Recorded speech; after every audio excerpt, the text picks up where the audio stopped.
Hi everyone, my name is Alan again, and I'm the blogger behind the Practical Saver website. So for today, I'm gonna share with you the different ways that a teenager can make money on the side, even at a very young age. So in general, finding jobs as teenagers can be really difficult. Sometimes, in order to get a job, you need to be 18 years old and above. Sometimes you need parental consent to get a job. So this episode will cover some of the ways or some of the side hustles that teenagers can do even at a minimum number of hours or at your own convenience. So the first one that I'm gonna talk about is tutoring. So tutoring is a big business, and if you are academically gifted, you could tutor your friends, your classmates, and even people who are needing such assistance in courses like algebra, trigonometry, chemistry, and things like that. So when I was a little kid, or when I was in middle school and high school, I used to teach my classmates for a set fee. So sometimes they pay me a couple of dollars, or sometimes they would buy my food, and that way I was able to save some money and not not in a way get some parental consent or ask my mom if I could do it. It's just a normal way for me because I was at school, and the only thing that I could do back then, one of the things that I could do back then, was just to teach some of the kids or some of the students in my class. Well, the second thing on my list is babysitting. So I have a kid right now. I'm no longer a teenager, but I have a kid. So every time I leave my kid to my parents' house or my sister's house, I would ask my nephews and nieces to look after my kids. So in a given day, I'd give them $20 or $30 or $40, depending on how much they need. So one of the ways that teenagers can do is to babysit if you are old enough. So sometimes, depending on the state, some kids can babysit at age 12, sometimes at age 13. It all depends on the state. But I think one of the best ways to get some money on the side is through babysitting. And that's not hard to do, especially when you're babysitting your cousins, your your nephews, and things like that. The one thing that I highly recommend before you babysit or before you take a kid and babysit is to ask the parents how much they are going to pay you. So every time I ask my nephews and nieces to babysit my kid, what I always ask them is, how much do you charge? Or this is I'm gonna pay you. So it's all about transparency. So kids or kids who wants to babysit don't expect that they're gonna be paid this much when in fact it's something different. So it's all about transparency, and I think that as babysitters you need to understand what you will be making, or you need to ask how much you are going to make out of babysitting. The third thing on my list is car washing. So whether it's your parents or your uncles, your aunts, your friends, you can always ask them if you could do their cars or wash their cars for a set fee. So all you need to do is a basically bucket, some kind of soap, and some waxes and some towels, and that's basically about it. Almost every weekend I see kids either on the streets or around the block in my apartment complex who do car washes for a set fee, and it they get pretty much good at sum of money. Some friends of mine would go there just because they're kids, they need some money, they need some assistance. So my friends would go there and have their cars washed, and they would pay $20, $30 per car, and that's a lot of money. If you have at least 10 cars in a day, and you are charging, or people are giving you $20 or $30, that's almost $200, or that's almost $300. So a couple of buckets, couple of towels, soaps, and things like that, then you are good to go. And sounds like good money to me. And in cases, or just in case you don't have any money to buy those things, what I recommend is ask your parents for sort of kind of loan and tell them that you're gonna pay them right away once you get the money from the car washing effort that you have.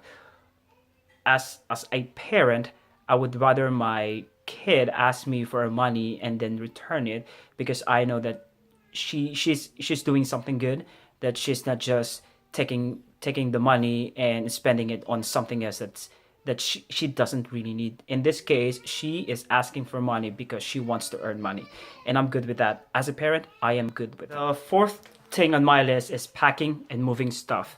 So we live in an apartment complex, and every single day or every single weekend there are a ton of people moving in and moving out. So I see a lot of kids who are helping those people. So sometimes they would get some food, or sometimes they would be paid with money, or sometimes they would be paid with furnitures. So it's up to you, if you know, just in case you get furnitures, it's up to you if you want to sell it for a profit. But in most cases, kids do get paid by cash, not by item.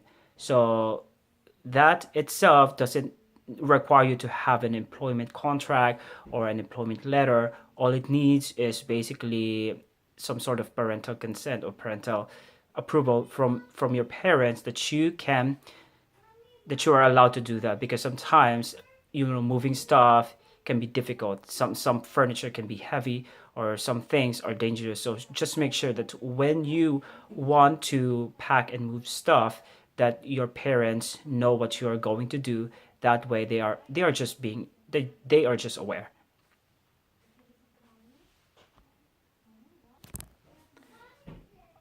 One of the things that I highly recommend is to tell the people how much you're going to charge. Just don't ask them, hey, I'm going to help you for a set fee, but you don't give them the fee. So what it is give them the cost upfront. That way they know how much they're going to charge you. It's as simple as that, and that allows everybody to have transparency in terms of the cost that you charge for packing in. So the fifth thing on my list is mowing lawn. So if your dad or your family or your parents already have mown lower in the house, you could always use that, and you could always go in your neighborhood as your friends, or as your friends' parents or your neighbors, if you could work on their lawn for a set fee. It's as simple as that, but you have to make sure that you get consent from your parents or get approval from them, just just to give them, you know, notice, or just to let them know what you're going to do. So this last summer, my nephews and nieces made this effort, and they made around $200 just by going through our neighborhood and lawn. I think at least six, six houses, and then that's a big box. We're talking about only 5 or 6 houses and $200. Holy cow, that's a lot of money. So yeah, so when you have time during spring or summer and you already have the equipment, go for it, as long as your parents know about it and they approve you to do such. The sixth thing on my list is using your creativity or using your skills.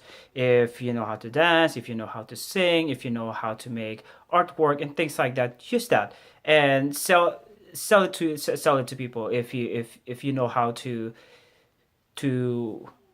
make an artwork piece, you could sell it to the crafts and fairs and things like that. Although it's highly unlikely that you will be able to get in because you're a teenager, but your parents could. So if you could ask your parents to do it for you, highly likely they will be able to do it. But yeah, use your skills. If you know computer science, if you know how to build website, you could charge people for that, and that's a lot of money. So when I started blogging, everybody was charging me a ton of money, even the 13 year olds or 14 years old.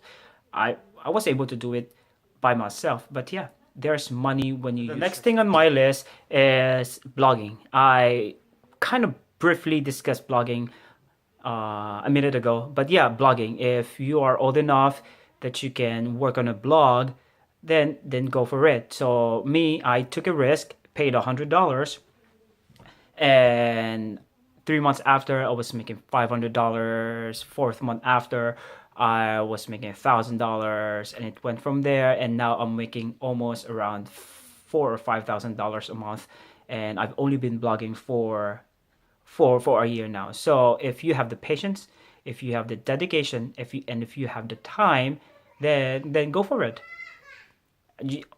And then go for it. It's as simple as that. As long as your parents know what you are doing or what you are going to do, then feel free to start blogging and eventually make money out of it. So the last thing on my list is taking surveys. So when you think of surveys, you think of people over 18 years old. You think that some people won't be qualified because of the age, like especially like teenagers. But there are tons of websites out there or survey sites out there who entertain, who allow teenagers to participate in exchange for cash, for rewards, for points and cashbacks and things like that. So I'm including some of the website down here. I'm including some of the website that I am familiar with, and you could try if they are letting some teenagers in. I mean, my wife and I make around $200 or $250 every month just by taking surveys. We're not doing it full time. We're only doing like an hour or two or three every day, or when we have time. But yeah, it does make us money. And $200, $250 a month, that's a lot of money. It pays for our bills and some. So if you have any time, if you're just watching TV and are not doing anything, might as well take surveys and make money out of it. As simple as that. So there you have it, guys. Those are the different ways that a teenager can make money on the side without too much of an effort. If you'd like to subscribe, please subscribe. If you'd like to visit my website, which is www.thepracticalsaver.com, please do so. In there, you'll see a lot of ideas or a lot of posts dedicated for saving money and making money and anything in between. And that's about it. That's about it, guys. If you have any comments or suggestions, please note them on the comment section below. And I am signing off. This is Alan again, and bye.